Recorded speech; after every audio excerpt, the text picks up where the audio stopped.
Fantastic. Welcome to the June 21st, 2023 Planning and Development Standing Committee Subcommittee meeting. I'm Jason Groh. I'm the chair of the committee, and to my left is Councilor Val Gilman, who is our council president and the vice chair of the P&D, and to my right is Councilor Tracy O'Neill, who is a member of P&D subcommittee. We have Sherry White is our, I'm sorry, yeah, Sherry White. I got to make sure I got it right. Is our scribe tonight. And is there anybody on our meeting? Councilor O'Hara is on. Councilor O'Hara is joining. Okay, I lost my Zoom. I think that's no problem. There we go. Get the participants. That's what I want to see. All right, very good.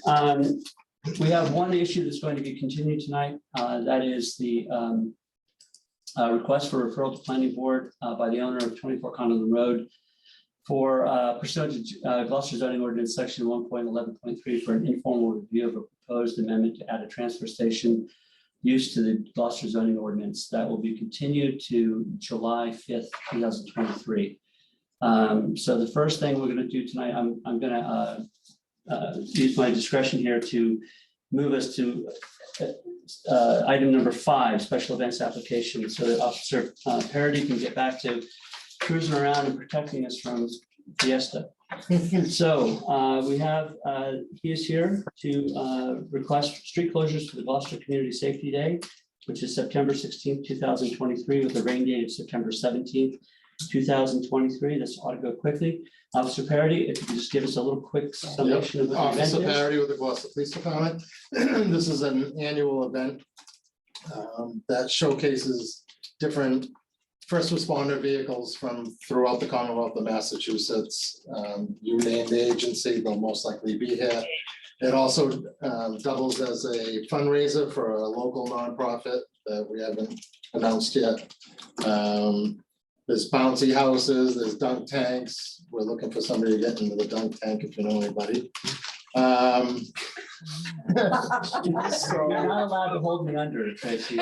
All of the first responder vehicles will be parked out on Harbor Loop from just after the building center, all throughout the middle section up to the Chamber of Commerce. Both businesses at the end will be able to get traffic in and out so they can stay open. And if anybody needs to get down in here, we've always been able to guide them through to make sure that they can get there. So it is a closure, it's a partial closure. Right. And that's it. It's a family event. Family event, yep, bring kids. That's what it's geared for. Very good. This is a city event, so there aren't a lot of restrictions on it. I will move to approve the road closure of Harbor Loop on Saturday, September 16th, 2023, with the rain date of Sunday, September 17th, 2023, from 8 a.m. until 4 p.m. Vehicular traffic will be managed by a bottleneck manner as directed by the Gloucester Police Department, who is also holding this event. This event is covered under the city's general liability insurance and has been approved by our special events committee. So, and I so move. Second. Any discussion on the motion? No, we're all happy with this. Sounds like a great event. Have a great time. All in favor? Aye. Unanimously approved. Thank you. Thank you very much, All guys. right, yeah, be safe out there. Just do those. All right, we're back onto the agenda as it is written. And the first item is going to be special council permit 2023-004 modification of special council permit 2019-006 East Main Street, number 116, map 59, lot 53. GZO section 511.4, basic requirements to amend the current city council permit to pay fee in lieu of required affordable housing unit in the neighborhood business district. And with that, we have Councilor Joel Favazza. Joel, would you like to do what you want to do there? Sure. For the record, Joel Favazza, Seaside Legal Solutions, here on behalf of the applicant Valerina Gloucester LLC. Pursuant to an email communication I sent to, I believe, the clerk and the president of the council a few weeks back, we are seeking permission to withdraw this request without prejudice. And the plan is to just restrict the unit on site as initially intended and just kind of go forward under the original terms of the permit. Great. That sounds good. Any questions from the councilors? Any questions? No, so I want to know what without prejudice means as opposed to with prejudice. Okay, well, as far as I know, we don't vote with prejudice. What we would say is without prejudice, they are allowed to withdraw the application as if they had never submitted it. Okay, It doesn't prevent them from reapplying in the future, whereas if we were to vote with prejudice, or we would actually make a vote, we would be making a vote on the conditions of the permit, whether or not we were going to make the modifications or not. And if we decided not to make those modifications, and then it went to the city, it would have to then go to the city council for the public hearing, full public hearing, and then it would go for a full council vote. If it was then denied, they wouldn't be able to come before the council for 2 years with the same application terms. okay, Is so, is that a fair, Joel, is that a fair understanding? Yes, without prejudice means that the applicant is free to reapply if they see the need in the future. This has no bearing on the underlying permit. It's as if it didn't happen. But this permit, this application would effectively be gone. They would have to reapply in its entirety. right, but can they apply within the next 2 years, or do they have to wait They could apply tomorrow, well, I suppose. without prejudice? They could Without apply tomorrow. prejudice, but voting to agree to withdraw ends the process today. Understood, I understand. But- that. They Yeah. could They could reapply, tomorrow Yeah, without prejudice. yeah, Okay, but if we vote, But they're gonna go forward with this unit being, one of Right. the units being affordable. Yes. Affordable. and that's. So they're going forward. No, I with that. understand Oh, that. okay. Yeah, yeah. I just wanted to, So there's- if there without is- prejudice is exactly what I thought it was. Yes, And with prejudice is a little more complicated. it just extends the process to the end, which would be a full council vote after public hearing. Alright. So So should you make a motion? yeah, and just for clarification, I just wanted to ask, you said it in your commentary there, that your applicant is going to move forward with a deed restricted affordable unit on site as built. And you guys are you understand that you can't receive full occupancy of your project until the community development department has been, contacted and all the procedures and mechanisms for the affordability management is complete, correct? Yeah, interestingly enough, we actually reached out to the city about this, and because this is going to likely be ownership, the city actually doesn't administer this, so we're dealing with the state directly. Okay, but the occupancy that we do affect that, so. Yeah, the building department has would be the ones to issue that, and they certainly are bound by the GZO, which has the thresholds, which Okay. actually is going to require the unit, the restricted unit to be online before all of the market units are released. Right, okay, good, I just want to make sure that's on the record and everybody understands that. So you want to go ahead and make the motion? I move to accept the withdrawal of special council permit 2023-004, modification of special council permit 2019, 6 East Main Street, number 16, without prejudice. I so move. Number 116, Oh, number 116, I'm sorry. Thank you. Without prejudice. second. All right, we moved and seconded, do we have any discussion on the motion? No, good, anything at all? No, I'm glad that we went through this process, and I think it was very collaborative. We talked through it. And I think we were making this was the right choice for the applicant. So I appreciate that they took the ownership of bringing this forward as a withdrawal. So I agree with that, I think that, again, I agree with you, that it was important to go through the process to make sure that we were working within the bounds of the law and what we were required to look at. And we did that, so, is that anything, with nothing else, all in favor? Opposed, none, passes 3-0. Joel, consider it, do you have to move this to the full council? yes. We do, so this will be voted at the full council next Tuesday, but that should be the end of it. Is that something that goes on the consent agenda, seeing as it referred out by consent agenda? It'll be a for council vote, right? Or no, it'll be through the Committee through the report. committee reports.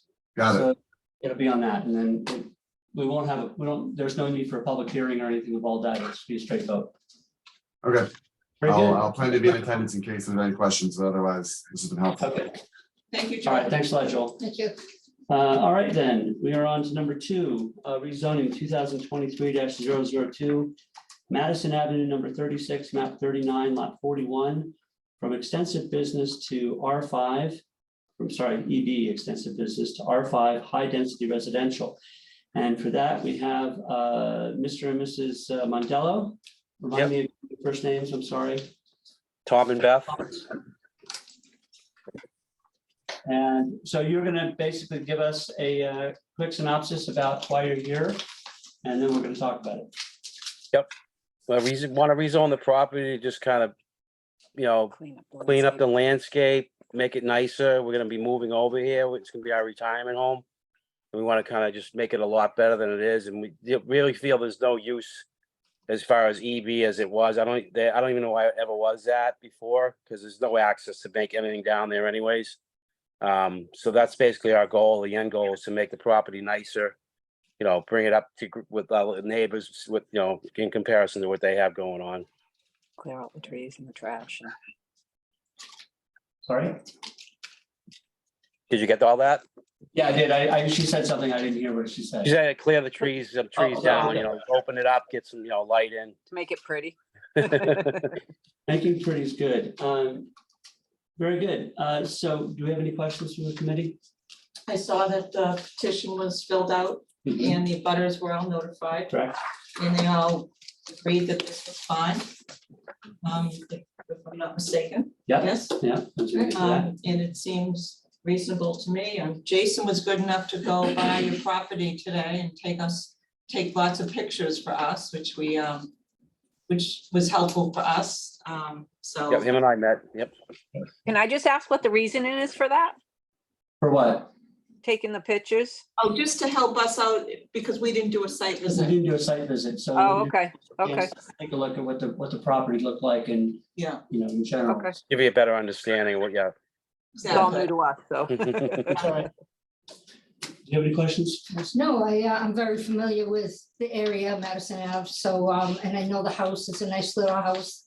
It's a really nice spot now. I know it backs up to the Scott Oil and the. Got all, yep. And that's probably why it was EB, but the properties next to it on either Also, side and all around are R5, so yeah, it makes perfect sense. Yeah. So, So if there aren't any more other questions, I just want to point out that this is being brought to us under section 1.11.2B of the zoning ordinance, which allows a property owner to come forward with a zoning change. The planning board has already reviewed and unanimously approved the change. So that's been done. That was done their last meeting. That is basically it. The current use is entirely residential. And as we point out, the landscape around it, they're where they built and their yard moves down and then it drops fairly precipitously to next thing. So there's really no reason in the world to think that this should be anything other than residential use. So without any other questions, we'll go ahead and make a motion to. No further questions. Okay. In that case, I'll move to recommend that the city council amend the zoning map and zoning ordinance by rezoning RZ 2023-002 Madison Avenue number 36, assessors map 39 lot 41, from extended business to R5 high density residential, and I so move. Second. All right, moved and seconded in discussion. No, see, I told you this would be easy. All in favor? Aye. Unanimously, all in favor, no, opposed, none. Unanimously, 3-0. So this will go to the full city council, has to go for public hearing. Yep, it's scheduled for next Tuesday, June 27th. So June 27th, Tuesday night, this will be a full public hearing. And as Val mentioned, all the butters have been notified and any opportunity for them to weigh in for or against is theirs until the end of the week. So thank you. Is that gonna be a Zoom or is that in person? That will be a Zoom meeting. Okay, Yeah, so Yeah. you And if- can weigh in on Zoom. And may I? Yeah. And if they want to get a letter in support or in opposition, the deadline is Friday morning. which Friday really morning. Should be the deadline, yeah. So they can send an email to Joanne Senos, JSENOS @gloucester-ma.gov. And she will share it with the full committee, and that will be part of the correspondence, part of the public hearing as an accepted document. So, and if not, you will obviously have the petition, which can also be, it will also be part of the communications. So, I'm not sure. We need to send an email? No, no, no, no, no. no, but if any of your butters decided that they wanted to, Oh, Oh, okay, gotcha, okay, okay. in okay. the community that would like to speak in favor of it. Okay, You Yeah, can't I think be everyone seems to approve around it. as a substitute to being Okay. present. Understood. Very good. Thank you. To the chair? Yeah. Do you know how to get onto the Zoom link stuff for the, on the? Yeah, I usually get an email from city clerk every time we have one. Okay, good. So All I'm right. sure I'm sure I'll get another one from her. Okay, terrific. Very good. You're all set. All right. Thank you. Thank you so much. Have a nice night. Diamond. Thank you. All right. Number 3, special events application request for street closures. Regarding the Annisquam Seafair on July 29th, 2023. Who do we have for that? Mr. Harris? I'm here, Steve Harris, representing the Annisquam Village Seafair. Very good. You just want to give us a quick synopsis of what the event is? Yes, the Annisquam Seafair we've done it for many, many years. And it's an event to raise money for the Annisquam Village Hall and the Annisquam Village Church. We split those funds evenly, any money that we make on that event. We're asking this time to close Rogers Lane, which is where we usually put tables for people to sit and eat. And the last block of Leonard Street, from Leonard Street to where it intersects Walnut. So those are really the only 2 street closures that we ever do. And it would be the same for this year. Great. Good. Got any questions, folks? No? Val? I'll be working the bake sale again, Yeah. Good. so get there early if you want all the. That's exactly, yep. And Right. that'll be on Rogers Lane, so we do need to close that. Or There you- right off Rogers Lane.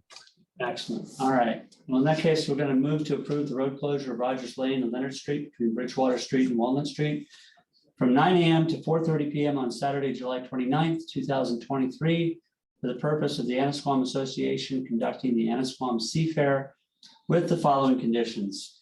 1, certificate of insurance. An updated certificate of insurance naming the city of Gloucester as an additional insured party is on file with the city clerk's office. 2, road closure plans. Roads are to be closed and marked with signage directing the public as to the duration of the closure and alternate routes. Any substantial changes as determined by either the police or fire chief or their designees to the route or related to safety issues will require council approval. 3, refuse and comfort stations. All refuse and recycling due to this event must be removed by the organizer. Any portable toilets with 1 handicap accessible are to be provided and maintained by the organizer, placed the evening before the event or early in the morning of the day of the event, and removed by 5 p.m. July 30th, 2023. And 4, staffing. Event staff is to have cell phones that be identified by the public with distinct shirts. A list of event staff and their cell phone numbers to be submitted to the police, fire, or DPW departments. 5, notification of immediate abutters and businesses. Notice shall be made by the event organizer by hand or by mail no later than 7 days in advance of the event to any business along the route. 6, responsibility of the Annisquam Association. The applicant is also required to obtain any other necessary city or board or commission approvals. It is the sole responsibility of the Annisquam Association to ensure that required documentation is timely filed with the appropriate city departments as indicated. Failure to comply with any conditions precedent may result in permit revocation. 7, that this event is approved by the Special Events Advisory Committee on June 1st, 2023. And I second. Second. All right, moved to second, any discussion? Nothing at all in favor? Aye, unanimously for. Have a great event. Thank you very much. Okay, thank you very much for your time and your approval. Thank you. We'll see you in 1 year's time. Okay. Will do. Thank you. Bye-bye. All right. Number 4, special events application request for street closures regarding the 64th Gloucester Sidewalk Bazaar 2023 on August 4th and 5th, 2023. I believe that we have that Joe Shalino, former city councilor and mayor of Main Street. Please do tell us all about your event. Can you hear me? We can. This year, councilors, we kind of shuffled the deck a little bit on the sidewalk bazaar. As you know, for the past couple of years where the sidewalk bazaar hasn't had good weather conditions. 2 years ago, we had monsoon rain for the 3 days. Last year, we had 95-degree heat for the 3 days. So, you know, what the committee did is during our wrap-up meeting last year, we kind of made notes of where we should go. And this year, what we did was we sent out a survey to the merchants along Main Street with different choices of what they would like to see the next and the future sidewalk bazaar to be. Whether it be 2 days, 3 days, 1 day, what days. And what we have is what we're applying for is what the survey asked for, is that basically Main Street, when it comes to the sidewalk bazaar, is a kind of a house divided. The west end of Main Street, for some reason, doesn't do as well as the upper Main Street here in front of the weather vane. So it was decided that this year we're gonna ask the street closure to go from Duncan Street to Porter Street, which is in the corner of where Cape Ann Savings Bank has a little park. So traffic can come up Porter Street and go down to the west end. And also we're limiting it to 2 days, which is the Friday and the Saturday. And the survey felt that 3 days was too much. And the Thursday was a quiet day. And when the sidewalk bazaar was started, you know, years ago, 65 years ago, you know, people didn't work as much. So on Thursday, a lot of the wives were home, and you know, it's just a different retail climate. So we reshuffled the deck, and we're moving forward with 2 days, and with the partial closure of Main Street. And it seems that everybody seems to be happy with that. But we're going to try it and see what happens. So I'm asking for the road closure from Duncan Street to Porter Street.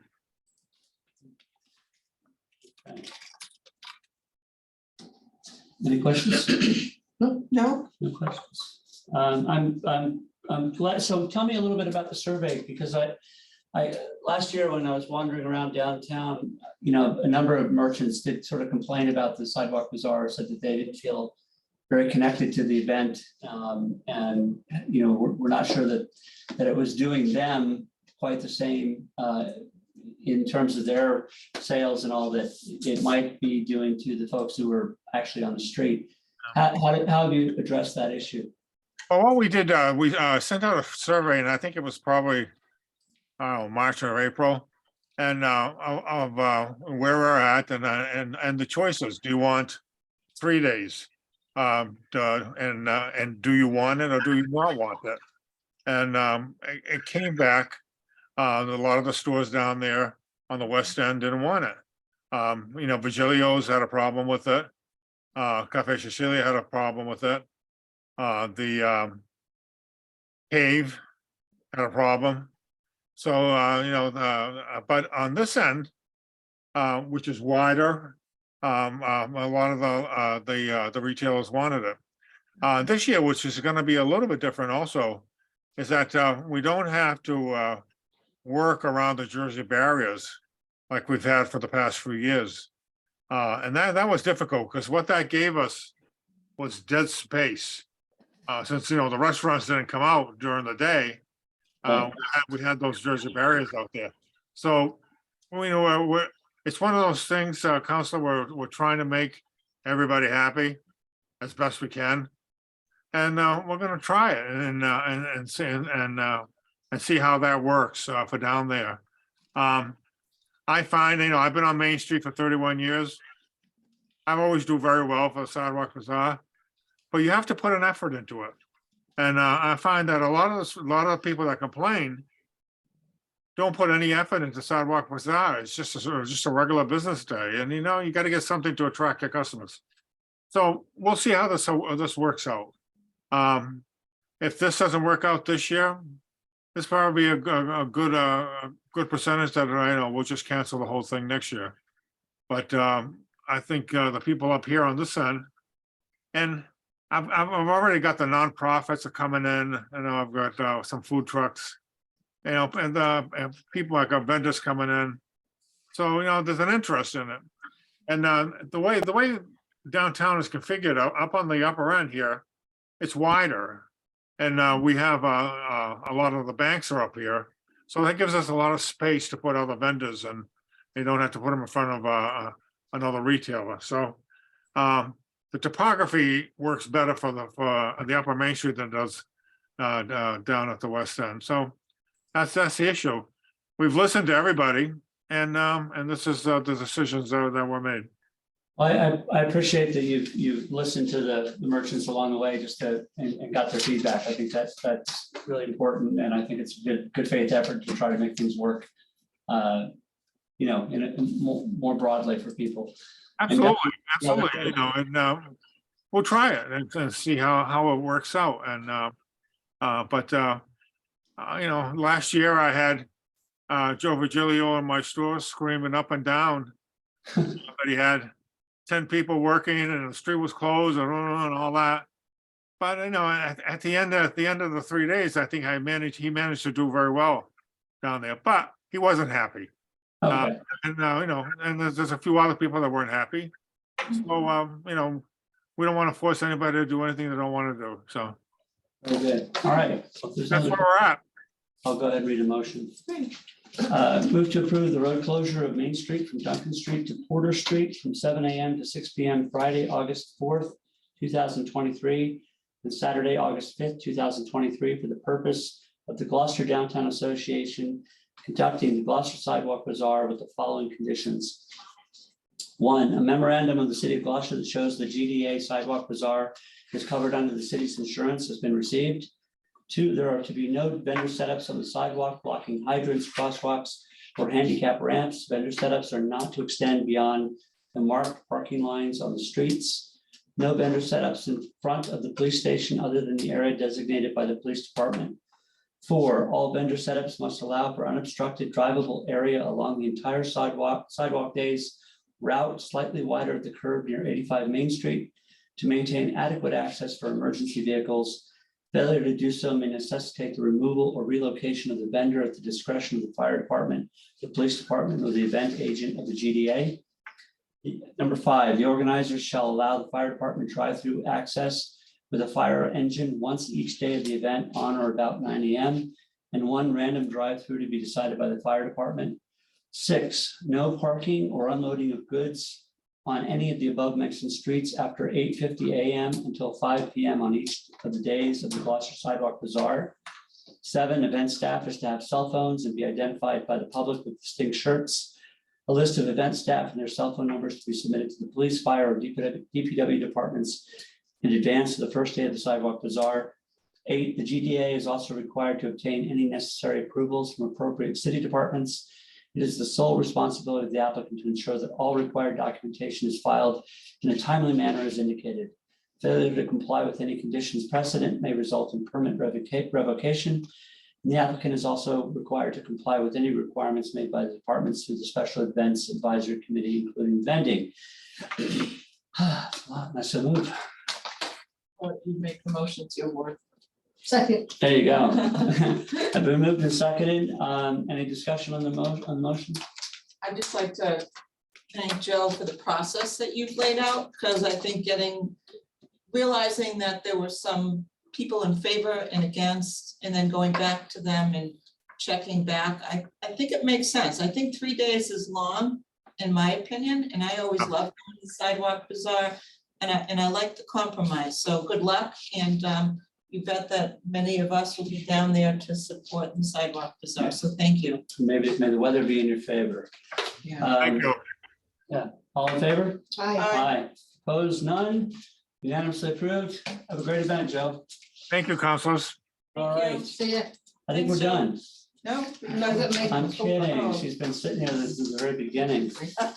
We've got special events, we have application request for street closures regarding the Magtoberfest 2023 on October 8th, 2023. And with that, please do tell us all about Magtoberfest. Hello, Alana Horn. I am with the Magnolia Community Farmers Market and the Magnolia Library and Community Center.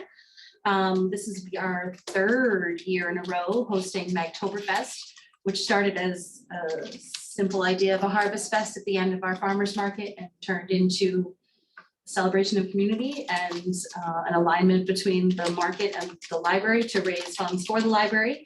Don't really end up raising that much money after everything that we spend, but we have a really good time. That's all that matters.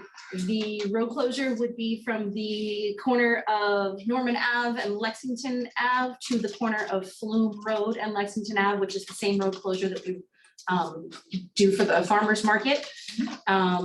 The difference between a farmer's market and the Magtoberfest would be that we have 3 bands that rotate throughout the day. We will have food trucks. I believe there are 7 applicants thus far. The good folks at 525 and Eric Liacno, who owns the property there, allow us to use their back parking lot for an old fashioned car show. And we are bringing back again Notch Brewery and Bubble Bar Boston for the enclosed beer garden, which usually takes place right in front of the library and fits into the footprint of the building, right in the middle of the road. Super. No changes to my knowledge over last year's event, so. Council Nolan have his antique cars there that we can go and sit in on. If he doesn't, we're getting divorced. As far as I know, he is expected to show, yes. I think And we made some many of his donations to the cause. if yes, we- I believe that there was a bet that was placed during our last P and D meeting. And that worked out well for all of us. Great. Well, if there's no other questions, Tracy? No, All right, not at all. so I will move to permit a road closure on Sunday, October 8th, 2023 for the Magtoberfest during the hours of 10 a.m. to 6 p.m., which includes event setup and breakdown with the following conditions. 1, Lexington Avenue is to be closed from Norman Avenue to Flume Road with appropriate signage posted at either end of Lexington Avenue advising motorists of alternative routes. 2, the applicant is to notify all abutters of the closed area of Lexington Avenue in advance of the event. 3, Lexington Avenue will be closed at 10 a.m. for the event setup and reopened by 6 p.m. 4, a certificate of insurance naming the city of Gloucester as a certificate holder is to be on file with the city clerk's office no later than September 29th, 2023. 5, the applicant is responsible for providing adequate trash receptacles and for removal of same. 6, due to the current situation, all vendors except those excluded by law, state law, are to obtain city vending permits from the office of the city clerk 10 days prior to the start of the event. And I so move. And I should point out also, just before I say that this was also approved by the Special Events Advisory Committee. And I so move. I'll second. All right, been moved and seconded. Any discussion on the motion? Nope. Thank you. Yeah, Thank you. for Thank you. doing this. have a great event. Much appreciated. All in favor? Aye. Aye. Opposed? None. Unanimous. And that, ladies and gentlemen, concludes Motion to- awesome fast meeting. 35 minutes. Thank you. Motion to adjourn. Second. All in favor? Aye. Viva. Viva! Enjoy the fiesta, folks. Yes, Thank you. all right. Thank you, everyone. Thank Much you. appreciated. Take us out. See you at home. Do we know where that call was? It's on our houses, right? No, No. no. You want to knock us off the internet Thank there? you. Yes. Have a Take great care. day, guys. Good night.